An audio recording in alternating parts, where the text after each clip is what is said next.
मायके में पति से मिलना पाप है क्या?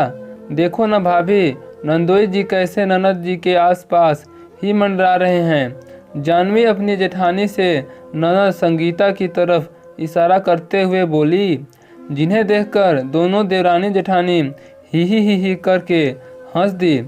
वह हंसी संगीता के कानों तक भी पहुंच थी, जिन्हें सुनकर वह असहज ही हो गई।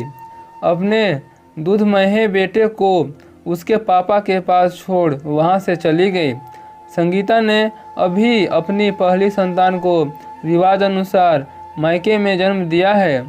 बेटे के जन्म के बाद दूसरी बार उसके पति नीलेश अपने बेटे को देखने आए हैं।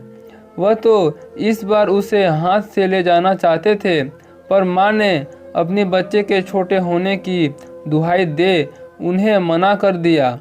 संगीता मायके में अपनी प्रेगनेंसी के 7वें महीने में आ गई थी। इतने महीनों के बाद दोनों पति पत्नी एक दूसरे के साथ सामने थे, तो दोनों का मन एक दूसरे के आसपास ही रहने का कर रहा था। पर मायके की मर्यादा और भाभीियों की उपहास उड़ाती नज़रें संगीता को अपने दायरे में सिमटने को मजबूर कर देती थी।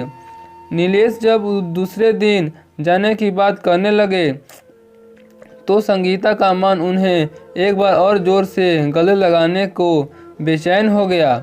इसलिए उसने नीलेश को एक दिन और रोक लिया, पर उसे मौका ही नहीं मिल रहा था कि वह दोनों अकेले में मिलें।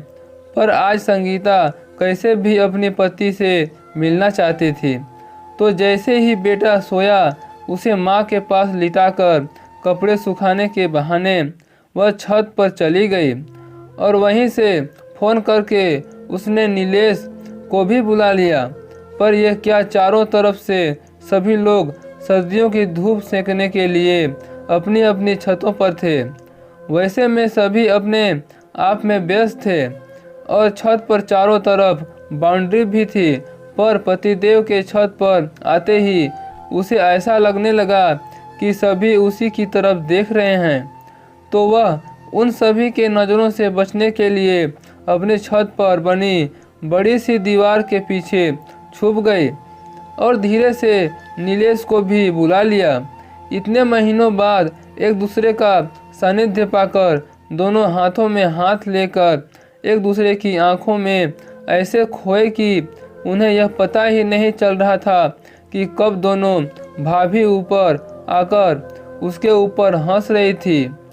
हंसने की आवाज़ जब दोनों के कानों में पड़ी तो शर्म से लाल हो संगीता अपने पति से छिटक कर दूर खड़ी हो गई और हकलाते हुए बोली,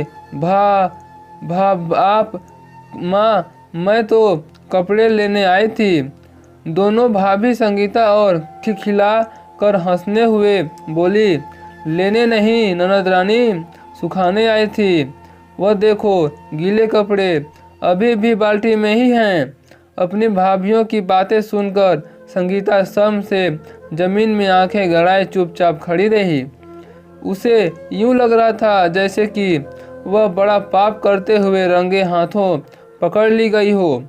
तभी उसके पति भाभीियों से हंसते हुए बोले, भाभी क्यों मेरी बीवी को परेशान कर रही हैं आप लोग?